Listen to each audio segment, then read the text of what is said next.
voilà, je pense qu'on va y arriver. Il y avait un souci de caméra avec Facebook.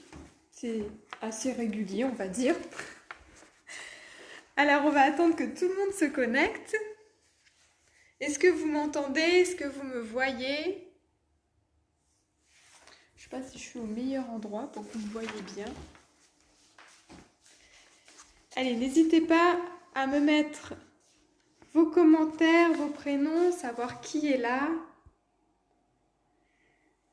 Aujourd'hui, je voulais absolument qu'on parle de pourquoi est-ce que nos ex, pourquoi est-ce que nos conjoints sont devenus toxiques, alors qu'au départ, c'était des anges, c'était l'homme parfait. Alors, pourquoi est-ce que je voulais qu'on parle de ça? Déjà parce que, en discutant avec vous, je me rends compte qu'une chose qui vous chamboule, c'est vraiment de comprendre, en fait, de savoir pourquoi est-ce qu'il était parfait au début, pourquoi c'était le prince charmant, un ange, et que quelques mois après, ça devient un démon, ça devient une personne toxique. Alors déjà, si vous êtes dans cette situation où vous vous demandez pourquoi est-ce qu'il est devenu toxique, et ben vous êtes au bon endroit. On va vraiment voir tout ça ensemble aujourd'hui dans ce live.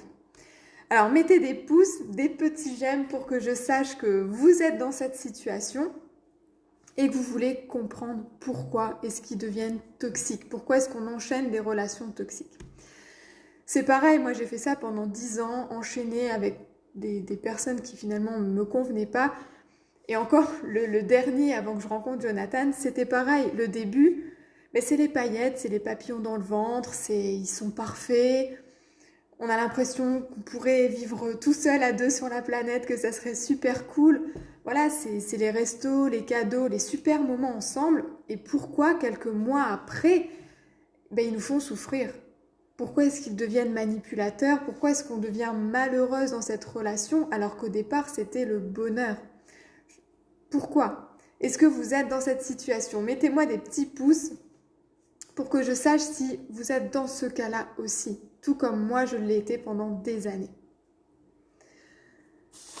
Allez, n'hésitez pas à me mettre vos prénoms pour que je sache qui est là, c'est toujours plus sympa. Et puis à mettre un j'aime sur la vidéo pour qu'il y ait un maximum de personnes qui puissent la voir, parce que je pense que vraiment ça peut être le tournant dans vos relations amoureuses. Comprendre pourquoi est-ce qu'il passe de ange à démon. C'est ultra important pour votre couple actuel ou pour vos couples à venir. Alors je compte sur vous pour partager cette vidéo au max pour vraiment aider un maximum de femmes qui sont dans notre situation. Alors clairement, pourquoi est-ce qu'une personne toxique va se dévoiler que quelques mois après notre rencontre? Parce qu'elle ne va pas arriver et puis dire oh, « Bonjour, je suis toxique, alors je vais te bousiller ta vie dans quelques mois. » Mais bon, ça tu le sauras un peu plus tard. Mais non, forcément, ces personnes qui sont toxiques à l'origine ont une technique de chasse, qu'elle soit consciente ou inconsciente. Ça veut dire que pour que tu tombes dans le panneau, pour qu'on tombe dans leur filet, au départ, elles doivent nous attirer. Clairement, une personne toxique doit attirer sa proie, tu vois, c'est comme un animal qui chasse. Donc, qu'est-ce qu'elle fait? Au départ, elle est super gentille avec toi, super attentionnée. Voilà, le but, clairement, c'est que tu tombes amoureuse. Et une fois que tu es amoureuse de lui, là, il peut dévoiler son vrai caractère parce qu'il considère que c'est bon, t'es attaché en fait, t'es dans ses filets. Il t'a isolé de ton entourage, il te donne l'impression que sans lui, tu ne peux pas vivre. Et donc, c'est bon. Le chasseur a attrapé sa proie. Donc, clairement, c'est vraiment une technique. Ce que je vois, c'est que vous lui trouvez trop d'excuses. Bien souvent, vous me dites, oui, mais au début, c'était super. Moi aussi, je mettais des mois à quitter des personnes avec qui la relation n'allait plus. Pourquoi? Parce que je me disais, ouais, mais au début, c'était top. Donc, ça va peut-être redevenir comme au début. C'est peut-être juste un passage à vide, j'ai envie de dire. Mais en fait, non, c'était tout simplement sa technique de chasse et maintenant que tu es accroché, sa vraie personnalité se dévoile. Et ce qui est super important, c'est que tu arrêtes avec les oui, mais au début, c'était top. Parce qu'en fait, en faisant ça, tu vis uniquement dans le passé. Là, aujourd'hui, comment tu te sens? Est-ce que tu es heureuse? Si la réponse, elle est oui, si aujourd'hui tu es heureuse, j'ai envie de te dire, arrête la vidéo, quitte le live parce que tu perds ton temps. Si tu es heureuse, c'est génial. Par contre, si aujourd'hui tu n'es pas heureuse en amour, tu vois, si tu sens ce vide à l'intérieur de toi le matin dès que tu te lèves, C'est pas normal. Donc arrête de vivre dans le passé et de te dire que oui, c'était bien au début. Oui, mais maintenant tu es malheureuse. Donc une seule chose à faire, c'est sauve-toi. Clairement. Quitte-le. Voilà, ne fais pas d'état d'âme si tu es malheureux dans cette situation. Pourquoi tu restes? Pourquoi tu lui cherches des excuses? Pourquoi tu penses qu'il va changer? Clairement, il ne changera pas. Une personne qui est toxique ne changera pas. Donc, ça ne sert à rien de lui trouver des excuses. Sauve-toi, c'est la seule chose que je peux te dire. Après, toutes les personnes, tous les hommes ne sont pas forcément toxiques à l'origine. Notamment dans mon avant-dernière relation, je pense pas qu'il y ait un fond méchant, tu vois, qu'il y ait eu l'envie de me manipuler. En fait, l'erreur que moi j'ai faite, c'est de pas fixer de limites. Et pourtant, l'humain a besoin de limites. Tout être vivant, j'ai envie de dire, a besoin de limites. Tu prends par exemple les enfants. T'as beau les aimer du plus profond de ton cœur, si tu ne leur fixes pas de limites, mais ça va être Bagdad. Clairement. Tu vois, ça va être la folie. Pourtant, tu les aimes, tes enfants, mais tu leur fixes bien des limites, des règles. Comme quand tu as un animal. C'est vrai que moi, j'adore les chiens, par exemple. J'adore mon chien, mais si je lui fixe pas de limites, ben, ça va être la fête, quoi. Il va monter sur la table, il va bouffer dans les assiettes, et ça, c'est pas possible. Donc, en fait, tout être vivant a besoin qu'on lui fixe des limites. Donc, moi, personnellement, je sais que l'erreur que je faisais, c'est que je voulais lui faire plaisir à 300% et donc du coup, je ne fixais pas de limite dans le sens où je ne disais pas ce que moi je voulais, je ne disais pas mes besoins, je communiquais pas mes valeurs, je ne disais pas quand ça ne me plaisait pas.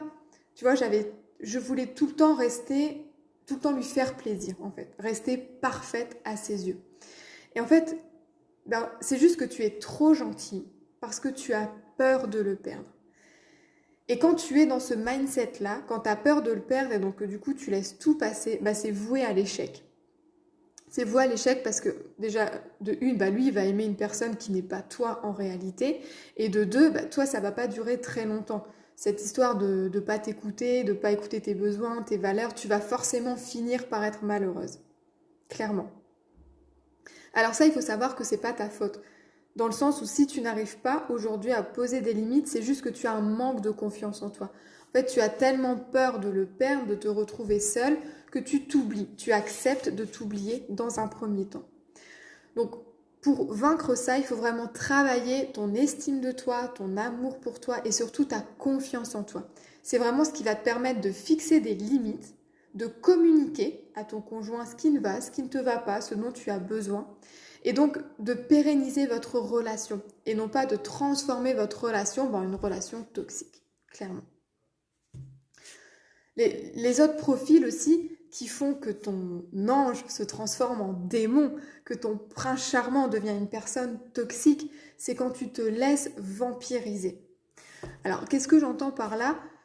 Tu sais, ce sont ces personnes qui sont avec toi et qui vont t'utiliser, qui vont te presser comme un citron.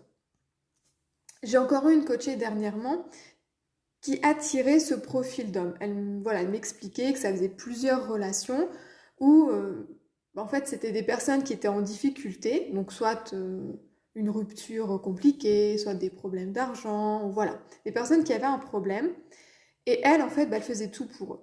Elle les maternait, elle leur offrait le gîte, le couvert, j'ai envie de dire, même plus.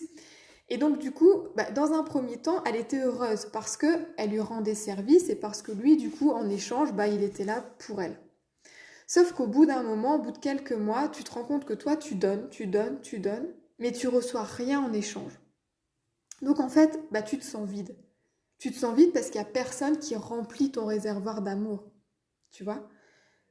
Clairement, c'est pour ça que je dis que ces personnes te vampirisent parce qu'elles vont prendre ton énergie, elles vont prendre ta patience, tes forces, ton courage, peut-être même ton argent, voilà. Elles vont prendre énormément de toi et t'as rien ou quasiment rien en échange. Donc, c'est ça qui fait que tu vas perdre ton énergie et que ton couple va devenir toxique parce que tu vois, il y a un déséquilibre. S'il y a une personne qui donne trop par rapport à l'autre, forcément, le couple, encore une fois, est voué à l'échec.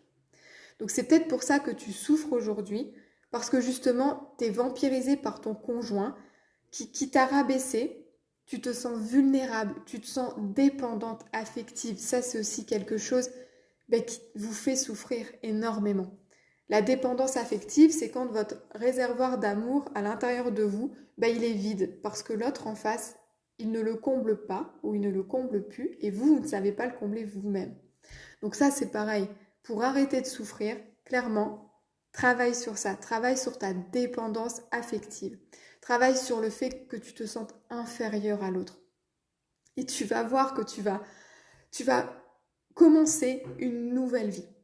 Clairement, parce que tu vas devenir autonome. Tu vas arrêter d'avoir besoin de l'autre. Tu vois, ce besoin vital de l'autre.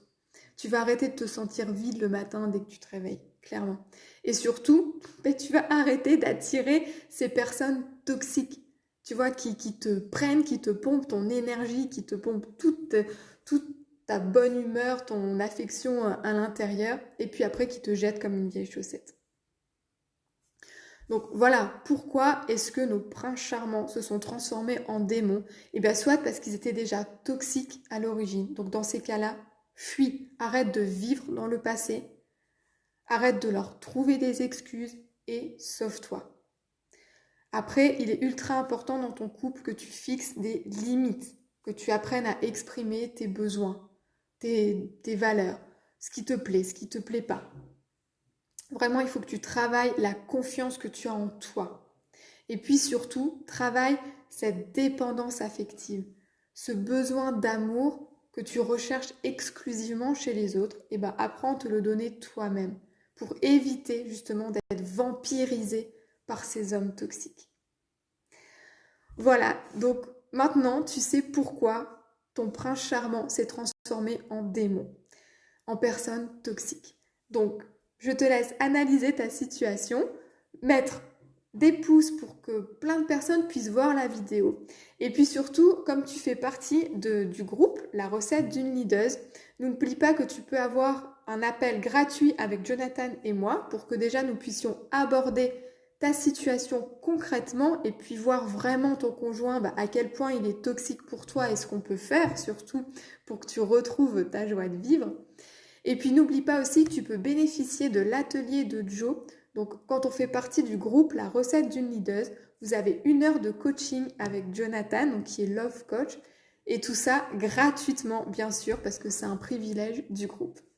Donc je vous remets les liens en commentaire sous la vidéo, avec donc un appel si vous souhaitez aborder votre situation amoureuse avec Jonathan ou moi. Et puis un second lien, l'atelier de Joe, pour avoir 1 heure de coaching offert. Voilà, écoutez, je vous laisse mettre tous les commentaires que vous voulez. Je répondrai avec grand plaisir à vos questions. Manon, je ne sais pas si tu as des questions particulières aussi, je vois que tu viens de te connecter. Donc voilà, si tu as des questions, si tu souhaites que l'on discute vraiment ensemble de ta relation, écoute, je te laisserai cliquer sur le lien en commentaire. Et puis, on se fixe un petit appel de 10-15 minutes pour voir tout ça ensemble. Voilà. En attendant, je vous dis à très vite sur le groupe et puis prenez soin de vous.